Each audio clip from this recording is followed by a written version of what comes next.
పొడిచేటువంటి వెన్నుపోటు ఎలా ఉంటుందో నిన్న నీతి ఆయోగ్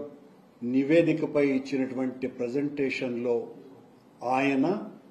చాలా సుస్పష్టంగా ఎట్టి పరిస్థితుల్లోనూ నేను చేసినటువంటి సూపర్ 6 వాగ్దానాలను నెరవేర్చడానికి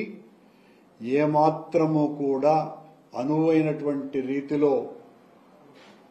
పరిస్థితులు లేవు కనుక వృద్ధి రేటును 15% పెంచిన తరువాత దానిని గురించి ఆలోచిస్తాను అని చెప్పటం ఎంత దుర్మార్గమైనటువంటి విషయం అంటే ప్రపంచంలో ఎంతో మంది మోసగాళ్లను చూసి ఉంటాం, ఎంతో మంది వంచన చేసేటువంటి వాళ్లను చూసి ఉంటాం. కానీ ఒక ప్రజానాయకుడిగా ఉండి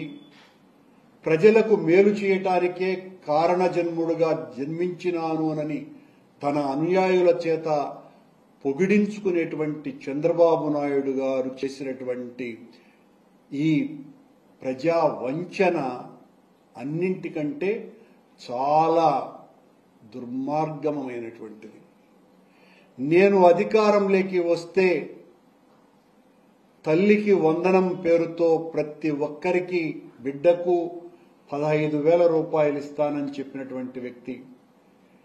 అన్నదాతలకు 20,000 రూపాయల సహాయం చేస్తానన్నటువంటి వ్యక్తి, ప్రతి సంవత్సరము నిరుద్యోగుడికి ప్రతి ఒక్కడికి కూడా 3,000 రూపాయల భృతి ఇస్తానని చెప్పినటువంటి వ్యక్తి, 50 ఏళ్లు నిండినటువంటి మహిళలకు అందరికీ కూడా ప్రతి సంవత్సరము 18,500 ఆర్థిక సహాయం చేస్తానని చెప్పినటువంటి వ్యక్తి ఈ రోజున రాష్ట్ర ఆర్థిక పరిస్థితి దుర్మార్గంగా ఉంది కాబట్టి నేను చేయలేను అని చెప్పటం. ఇదే చంద్రబాబు నాయుడు గారు, పవన్ కళ్యాణ్ గారు, ఆయన కూటమిలో సాగేటువంటి పురంధరేశ్వరి గారు వీళ్ళంతా కూడా ఎన్నికలలో ప్రచారం చేసినప్పుడు రాష్ట్ర ఆర్థిక పరిస్థితి కకావికలమైపోయింది, తునాతునకలైపోయింది. జగన్మోహన్ రెడ్డి 14 లక్షల కోట్ల రూపాయల ఆర్థిక భారాన్ని మోపినాడు ఈ రాష్ట్రం మీద,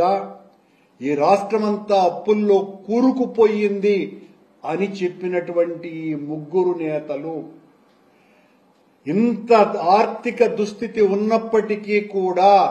జగన్మోహన్ రెడ్డి ఇస్తున్నటువంటి ఈ పథకాల కంటే మిన్నగా దాదాపు 2.5 లక్షల కోట్ల రూపాయలు అధికంగా నేను నా వాగ్దానాలకు హామీగా ఇస్తున్నాను అని చెప్పి ఓట్లను దండుకున్నటువంటి చంద్రబాబు నాయుడు గారు